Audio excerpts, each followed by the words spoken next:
Washington. For years, a coalition of well-funded groups on the religious right have waged an uphill battle to repeal a 1954 law that bans churches and other nonprofit groups from engaging in political activity. Now, those groups are edging toward a once improbable victory as Republican lawmakers, with the enthusiastic backing of President Trump, prepare to rewrite large swaths of the United States tax code as part of the $1.5 trillion tax package moving through Congress.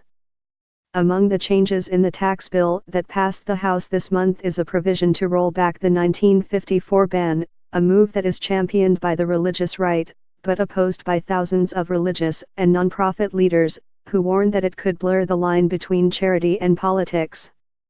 The change could turn churches into a well-funded political force, with donors diverting as much as $1.7 billion each year from traditional political committees to churches and other nonprofit groups that could legally engage in partisan politics for the first time, according to an estimate by the nonpartisan Congressional Joint Committee on Taxation.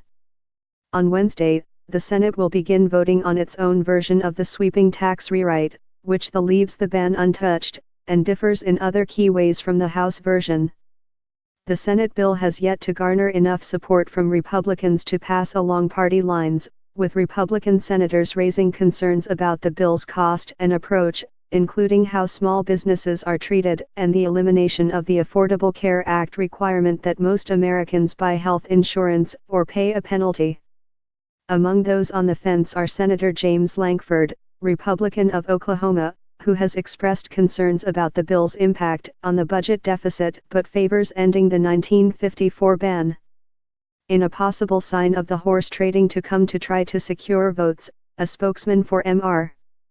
Lankford said on Sunday that the senator was working to insert language into the Senate bill to roll back the ban, and believed it had a good chance of being included.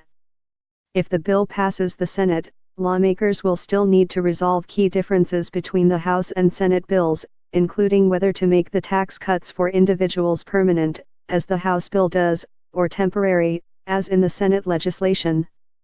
Leaders will also need to decide what to do about popular tax breaks, like the mortgage interest and state and local tax deductions, which each bill treats differently.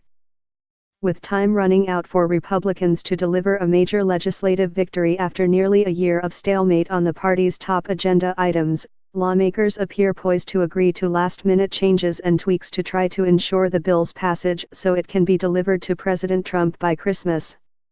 Tax bill negotiations are expected to kick into high gear on Monday, as lawmakers return to Washington with just a handful of legislative days left and big issues to contend with, including the need to pass a funding measure to keep the government open beyond December